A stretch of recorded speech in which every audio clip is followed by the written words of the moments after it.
आज के इस वीडियो में मैं बात करने वाला हूं कि विश्व का सबसे पुराना धर्म कौन सा है इस विषय पर। आजकल हर धर्म वाला ये दावा करता है कि उनका ही धर्म सबसे पुराना है। तो इस वीडियो के अंदर मैं आपको जानकारी देने वाला हूं कि क्या आजकल जो लोग ये दावा करते हैं कि उनका ही धर्म सबसे पुराना है, उनका वो दावा कितना सही है। तो वास्तव में कौन सा धर्म दुनिया का सबसे पुराना धर्म है, ये मैं आपको इस वीडियो में तथ्यों के साथ बताने वाला हूं। तो आइए वीडियो की शुरुआत करते हैं।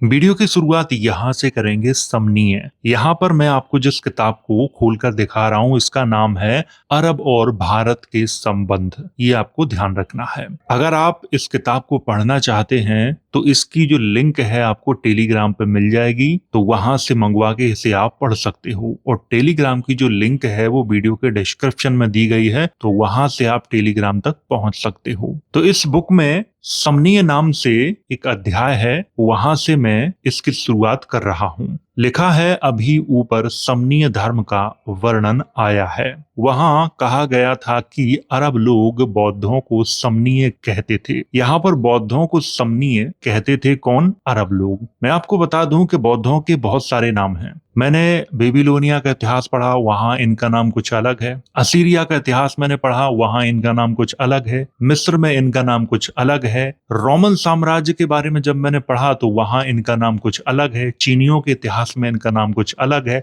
भारत में इनका जो इतिहास मिलता है वहां इनके अलग नाम मिलते हैं। अफगानिस्तान का जब आप इतिहास पढ़ो, ईरान का इतिहास पढ़ो, तो वहां इनको अलग नाम से पुकारा जाता है। हम सब लोग दो चार नाम ही इनके जानते हैं, इससे ज्यादा नहीं जानते हैं, जबकि इनके बहुत सारे नाम हैं। तो ये बात आपको यहाँ पे ध्यान रखनी है। तो अरब लोग बौद्धों को समनीय कहते थे। भारत में इन्हें प्राचीन समय में समण कहा जाता था। इसके बाद समन, इसके बाद श्रमण, कई नामों से इन्हें पुकारा गया है। आगे लिखा है, मैं बहुत दिनों तक जांच पड़ताल करने के बाद और बहुत सी बातों की जानकारी प्राप्त करके तब इस सिद्धांत पर पहुंचा हूं। सबसे पहले इस संप्रदाय का नाम अब्दुल कादिर बगदादी, जिसकी मृत्यु सन 429 हिजरी यानी 1037 ईस्वी में हुई थी, की एक किताब है जिसका नाम है किताबुल फरक वैनिलू फिरक। मैं इस प्रसंग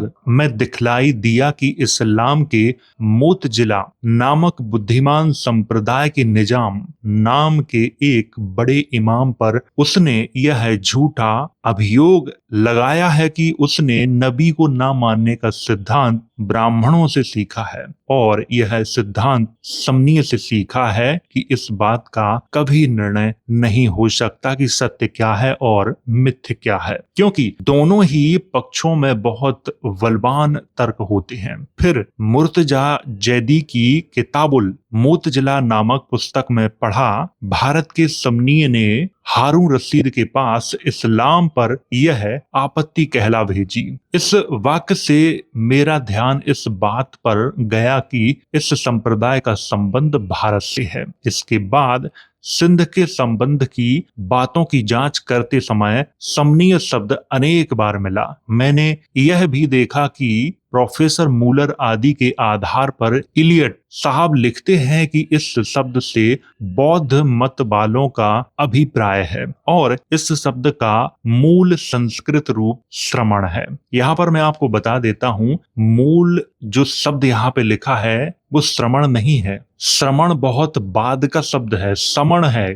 जैसा कि हम त्रिपिटक में देखते हैं वहां श्रमण नहीं लिखा हुआ है, समण है। आप पाली भाषा में देखें वहां श्रमण आपको कहीं पर भी नहीं लिखा दिखाई देगा। श्रमण जो शब्द है ये संस्कृत का है, जो कि बहुत बाद का है। ये आपको यहाँ पे ध्यान रखना है, ये चीज मैं आपको पहले ही बता रहा हूँ। इलियट साहब यह भी कहते हैं कि यूनानी यात्रियों और इतिहास लेखकों ने भी इनको सरामनीस, सरमीनिया और सिमोनी आदि लिखा हुआ है। तो यहाँ पर आपको ध्यान रखना है, सरामनीस, सरमीनिया और सिमोनी इनके नाम थे। अब यहाँ पर जो सरमीनिया लिखा हुआ है, सरमीनिया से ही अर्मेनिया बना हुआ है, जो एक देश का नाम है। ये भी आपको ध्यान रखना है। इलियट साहब के इस वर्णन से कुछ तो और आगे पता चला, पर इसके बाद इब्न नदीम की किताबुल फेहरिस्त ने इस गूढ़ शब्द का अर्थ बिल्कुल साफ कर दिया, जिससे मेरा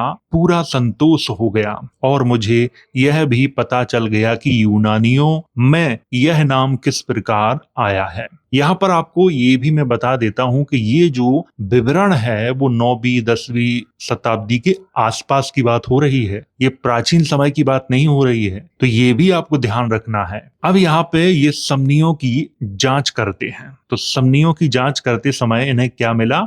हमजा अस्फहानी ने अपनी पुस्तक तारीख मुलुकुल अर्ज यानी पृथ्वी के राजाओं का इतिहास सन 350 हिजरी में या उसके लगभग में लिखी थी। अब 350 हिजरी का मतलब है 972 ईस्वी, ये आपको ध्यान रखना है। यह ईरान और खुरासान के इतिहास की पुस्तक है जो प्रामाणिक मानी जाती है। यह अपनी पुस्तक की भूमिका में लिखता है, संसार में पहले दो ही धर्म या संप्रदाय थे, एक समनियन और दूसरे कैल्डियन। यहाँ पर कैल्डियन का क्या मतलब है ये मैं आपको समझा देता हूं। जो कैल्डिया वाले थे उनको कैल्डियन कहा गया है, यानी बेबीलोनिया के दक्षिण में रहने वाले लोग थे ये। कभी कभी इतिहासकार ऐसा भी लिख देते हैं कि बेबीलोन वालों को ही कहा जाता था, जबकि आप बेबीलोन का बहुत गहराई से इतिहास पढ़ोगे तो आपको पता चलेगा कि जो कैल्डियन लोग थे वो बेबीलोन के दक्षिण में रहते थे। ये आपको ध्यान रखना है।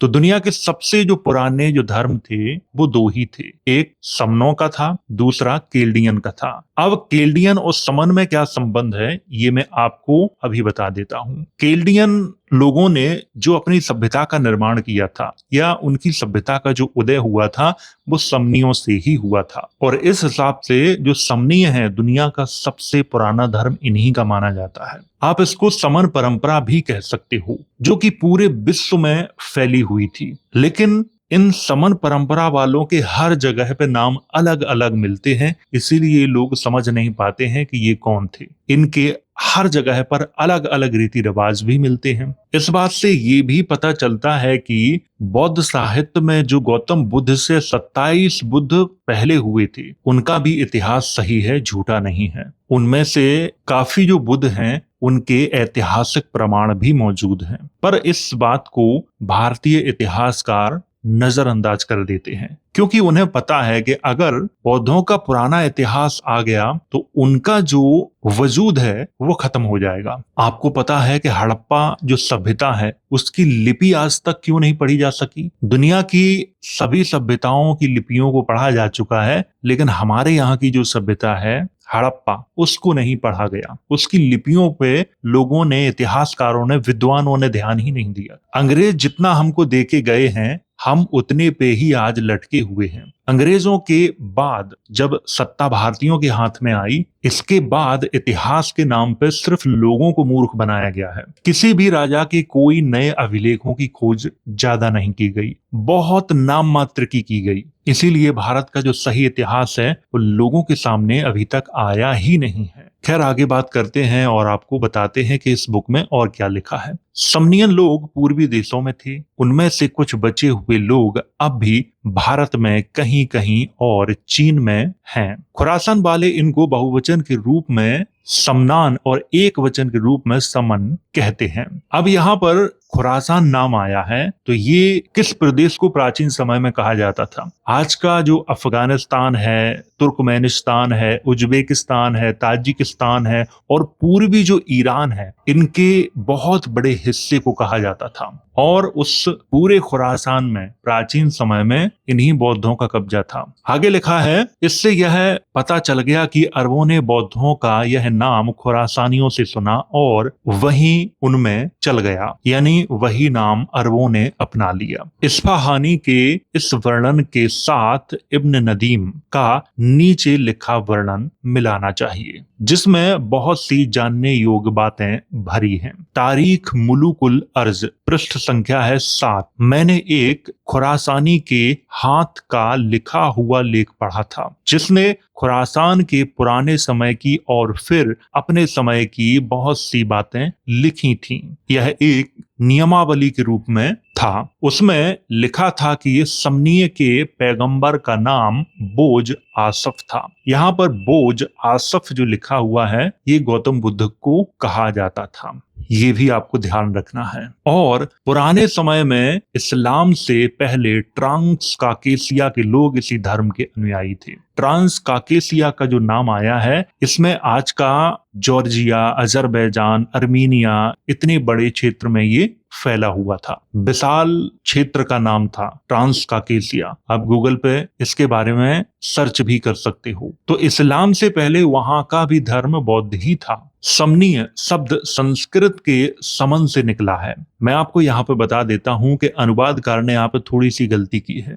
जब भी कोई अनुवाद करता है तो वो बहुत सारी भाषाओं का अध्ययन नहीं करता है, और मुझे लग रहा है कि अनुवादकार को पाली भाषा के बारे में कुछ भी पता नहीं है, ना प्राकृत भाषा के बारे में कुछ भी पता है। तो इसीलिए यहाँ पे समन जो शब्द है उसको संस्कृत का शब्द बना दिया है, जबकि संस्कृत में समन लिखा ही नहीं है, वहां पर श्रमण लिखा हुआ है। समन जो शब्द मिलता है या समण जो शब्द मिलता है या महासमण जो मिलता है वो पाली प्राकृत में मिलता है, और उसी से समनीय शब्द का उदय हुआ है या उत्पत्ति हुई है। श्रमण बहुत बाद का शब्द है, ये यहाँ पे आपको मैं बता रहा हूं। आगे लिखा है ये लोग संसार में रहने वाले सभी लोगों और धर्मों के मानने वालों से अधिक उदार होते हैं। यानी संसार में जितने भी धर्म हैं और जितने भी लोग हैं उनमें सबसे उदार ये समनी लोग ही माने जाते हैं। इसका कारण है कि यह उनके पैगंबर बोझ आसफ यानी बुद्ध ने इनका यह बतलाया है कि शस्त्र से बड़ा पाप जो नहीं करना चाहिए और जिसका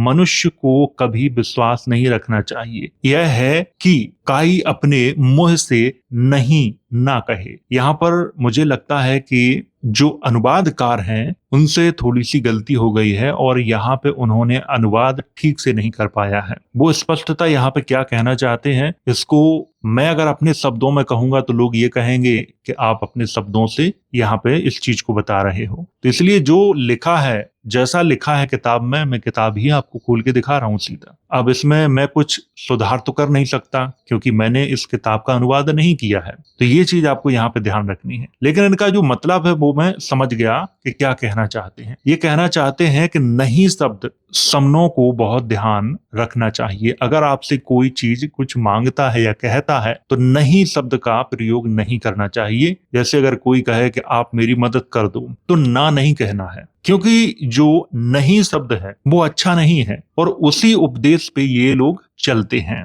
और नहीं कहना शैतान का काम है और इनका धर्म शैतान को दूर करना है, ऐसा लिखा हुआ है। ये आपको यहाँ पे ध्यान रखना है। यह अक्षरशः बौद्ध मत का चिन्ह है। ऊपर कहा जा चुका है कि बोझ आसफ शब्द बोधिशत्व से निकला है।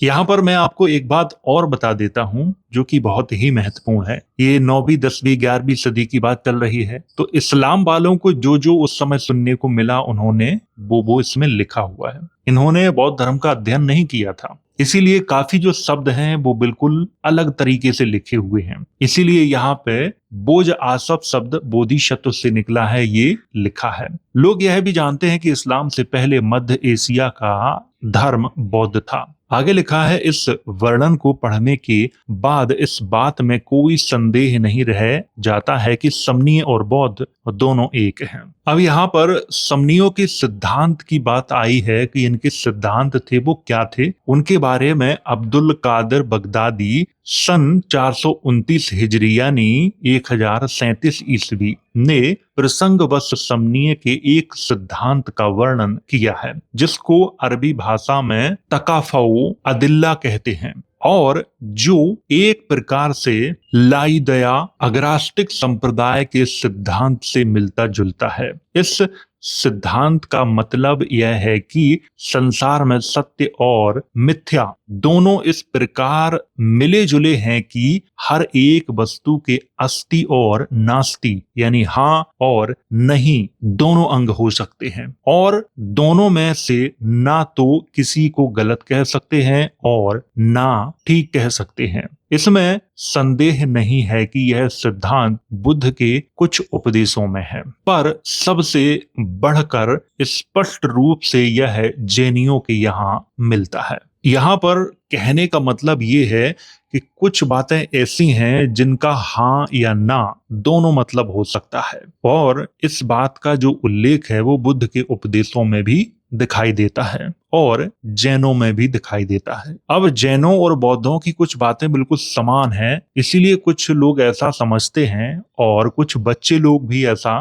कहते हैं कि बौद्ध धर्म का जो उदय है वो जैन धर्म से हुआ है। और जो बच्चे ऐसा कहते हैं उन्हें ना तो बौद्ध धर्म के बारे में पता है और ना ही जैन धर्म के बारे में पता है। ऐसा इसलिए है कि दोनों की जो उत्पत्ति है वो समन परंपरा से हुई है, इसीलिए दोनों के जो सिद्धांत हैं वो बिल्कुल मिलते जुलते हैं, बस थोड़ा बहुत फर्क है। आगे लिखा है, बौद्ध धर्म का दूसरा सिद्धांत जिस पर उस मत का आधार है यह है कि संसार या जीवन के दुखों, दोषों या विपत्तियों से छुटकारा मिले। इस दुख, दोष और विपत्ति को ही इब्न नदीम ने शैतान कहा है, जो सब दोषों का केंद्र है, और उसने यह भी कहा है कि समनीय का धर्म शैतान को दूर करना है, अर्थात दोषों और दुखों से छुटकारा पाना है। यहाँ पे कहने का मतलब है कि जो समन है उनका जो मुख्य उद्देश्य है उनके मत का या उनके धर्म का, वो ये है कि लोगों को दुखों से छुटकारा कैसे मिले, उनका यही मुख्य उद्देश्य है। आगे लिखा है, शहरिस्तानी ने जो हिजरी 5वीं शताब्दी के अंत यानी ईसवी 11वीं शताब्दी में हुआ था, समनीय की जगह बुद्ध शब्द का व्यवहार किया है, और ऐसा जान पड़ता है कि उसे इस धर्म की पूरी जानकारी थी। वह कहता है कि बुद्ध यानी बुद्ध से उस अस्तित्व का अभिप्राय है जो ना तो जन्म लेकर प्रकट होता है, न खाता है, न पीता है, न वृद्ध होता है, और ना मानो निर्वाण के बाद की अवस्था का वर्णन है, ना ब्याह करता है, न मरता है। यह इसके बाद इसने गौतम बुद्ध के उपदेशों का इस प्रकार वर्णन किया है कि मनुष्य 10 प्रकार के पापों से बचे और 10 कर्तव्यों का पालन करे, यानी यम और नियम। उसने इनमें से हर एक का वर्णन किया है और लिखा है कि जहां तक मैं इनके सिद्धांतों को जानता हूं, इनमें सृष्टि के अनादि होने और पूर्व जन्म के किए हुए पाप और पुण्य का फल भोगने से कोई मतभेद नहीं है। आगे लिखा है, मुतहरी बिन ताहिर ने अरबी भूगोल की किसी किताबुल मसालिक नाम की पुस्तक से लेकर और इब्न नदीम ने कंदी के सिवा किसी और के लेख से ज्यों का त्यों एक उदाहरण दिया है, जिसका आशय इस प्रकार है। समनीय 2 संप्रदाय हैं।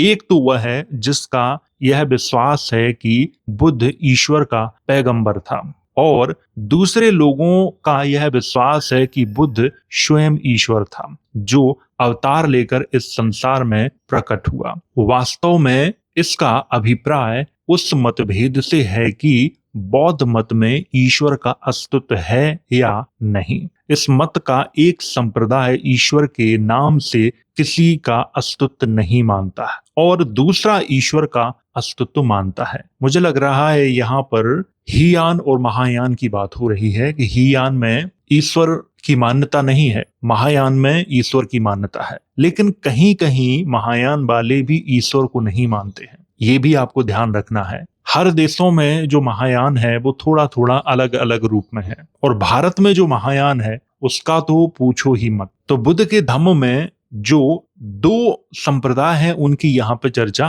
की गई है। एक तो वो है जो ईश्वर को मान्यता देता है और दूसरा ईश्वर को मान्यता नहीं देता है। जबकि बुद्ध ने ईश्वर के संबंध में ना तो हाँ की है और ना ही ना की है। ईश्वर है या नहीं है इस संबंध में उन्होंने कुछ नहीं कहा है, लेकिन बाद में उनके नाम पे लोगों ने अपने तरह से वक्तव्य लिख के लोगों में प्रचारित किए हैं कि बुद्ध ने कहा है ईश्वर नहीं है। आगे लिखा है, वास्तव में यह बात है कि स्वयं बुद्ध ने यह सिद्धांत बिल्कुल गड़बड़ी में रखा है और उसे कुछ भी स्पष्ट नहीं किया। हिजरी चौथी शताब्दी के अंत में मोहम्मद ख्वारिज़मी कहता है समनीय लोग मूर्ति पूजक हैं। और ये भी बात सही है कि मूर्ति पूजा का जो सबसे बड़ा अगर प्रमाण किसी धर्म में मिलता है तो वो है बौद्ध धर्म। अरब में बुद्ध शब्द या बोत्ता शब्द का जो प्रचलन है वो बुद्ध के लिए ही प्रयोग किया गया है।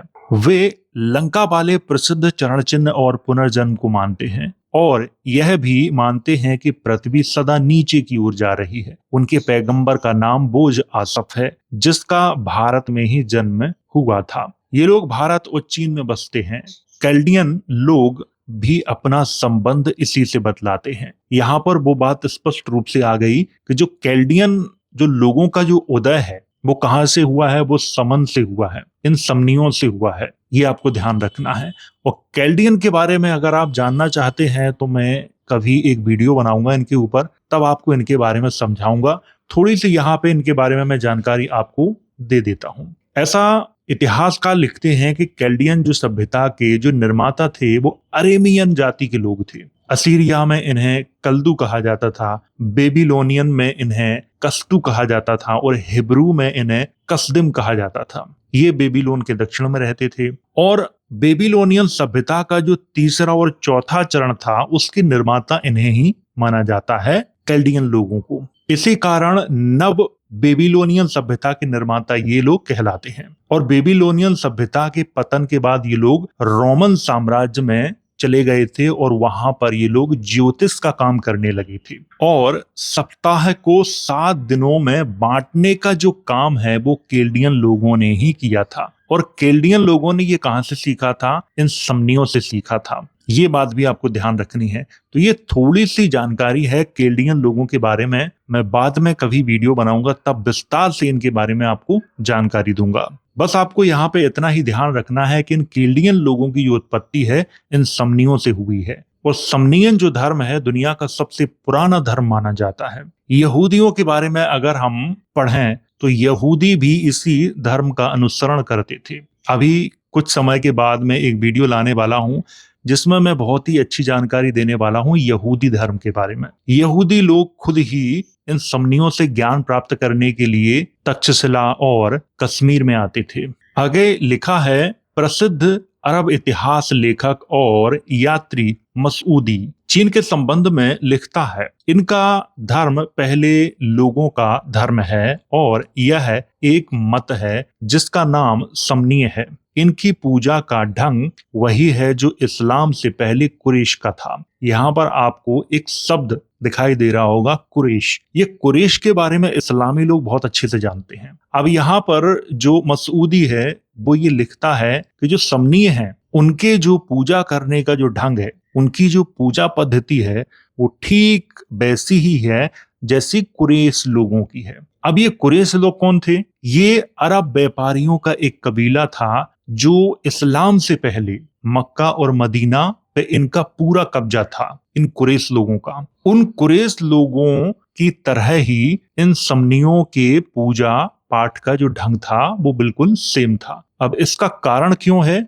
इसका कारण मैं आपको बता चुका हूं कि समनीय जो धर्म है वो दुनिया का सबसे पुराना धर्म है। इसी कारण चाहे सीरिया हो या रोमन साम्राज्य हो, मिस्र हो, यहां तक ये समनियों का वर्चस्व था। यानी भारत से लेकर रोमन साम्राज्य और मिस्र तक इनका वर्चस्व हमें दिखाई देता है। ये लोग मूर्तियों को पूजते हैं और प्रार्थना करते समय उन्हीं की ओर मुंह करते हैं। इनमें से जो लोग समझदार हैं वह यही समझते हैं कि मूर्ति प्रायः वैसी है जैसा मुसलमानों के लिए किबला है। असल नमाज या उपासना ईश्वर की है। और जो लोग नासमझ हैं यानी पढ़े लिखे नहीं हैं वे उन मूर्तियों को ही ईश्वर के समान मानते हैं और उनको पूजते हैं, जैसी आजकल हमारे देश में चल रहा है। हमारे देश में जो पढ़े लिखे लोग नहीं हैं वो मूर्तियों को देख के क्या समझते हैं कि यही मूर्ति ईश्वर है, जबकि असल में जो लोग जानते हैं, जो लोग समझते हैं कि धर्म क्या है, उसका महत्व क्या है, वो लोग ये भी जानते हैं कि मूर्तियों में ईश्वर नहीं है, ईश्वर तो कोई और ही है। मूर्तियां तो पर्याय हैं जो सिर्फ लोगों के लिए बनाई गई हैं। अब यहाँ पे बात करते हैं मोहम्मरा के बारे में। अरबी पुस्तकों में बौद्धों का एक तीसरा नाम मोहम्मरा भी है, जिसका अर्थ है लाल कपड़े पहनने वाले, या इससे गेरुआ रंग से अभिप्राय है या केसरिया रंग से। इस धर्म के साधु इसी रंग से पहचाने जाते हैं। ये आपको यहाँ पर ध्यान रखना है, गेरुआ रंग, केसरिया रंग और लाल रंग की यहाँ पे बात हो रही है। और इन रंग के कपड़े सबसे पहले बौद्धों ने ही पहने थे, इसके बाद अन्य धर्म के लोगों ने पहनना शुरू किए। यहाँ पर अब थोड़ी सी बात कर लेते हैं बुद्ध और बुत के संबंध में। इस अवसर पर एक और शब्द का भी विचार कर लेना आवश्यक है, और वह शब्द बुत है, जिससे बुत परस्त यानी मूर्ति पूजक और बुत खाना यानी मंदिर शब्द बने हैं। यहाँ पर मैं आपको एक चीज और बता देता हूँ, जैसा अनुवादकार ने यहाँ पर बुत खाने का मतलब मंदिर लिखा है, मठ शब्द यहाँ पे होना चाहिए था, क्योंकि बौद्धों में मठ ही होते हैं और चैत्य होते हैं। साधारणतः लोग बुद्ध को फारसी भाषा का समझते हैं, पर वास्तव में बुद्ध शब्द से बुद्ध और फिर बुद्ध से बुत शब्द बना है। यहाँ पर एक बात मैं आपको और बता देता हूँ कि जैसे हमारे यहाँ एक ग्रीक यात्री आया था जिसका नाम था मेगास्थनीज, उसने बुत ही लिखा हुआ है, ये भी आपको ध्यान रखना है। तो कुछ लोग ये कहते हैं बुत शब्द है वो बुद्ध के लिए प्रयोग नहीं किया गया है, उन्हें पता ही नहीं है भाषाओं के बारे में कि हर भाषा में थोड़े थोड़े शब्द बदल जाते हैं।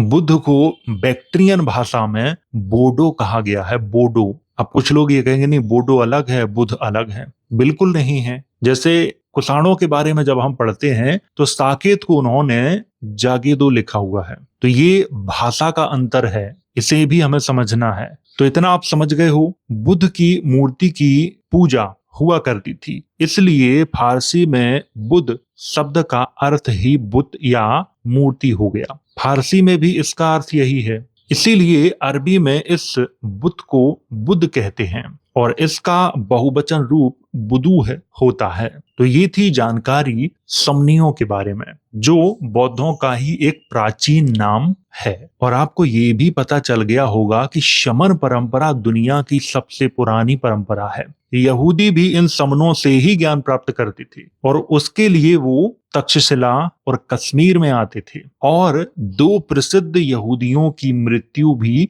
कश्मीर में ही हुई थी। उनके नाम भी बताऊंगा, उनका इतिहास भी बताऊंगा कि वो यहाँ पे कैसे आए और क्यों आए, सब कुछ आपको उस वीडियो में बताऊंगा। फिलहाल यहाँ से आप ये बात समझ गए हो अच्छे से कि दुनिया का सबसे पुराना अगर कोई धर्म है तो वो है शमनों का धर्म। तो उम्मीद है आपको ये जानकारी समझ में आई होगी।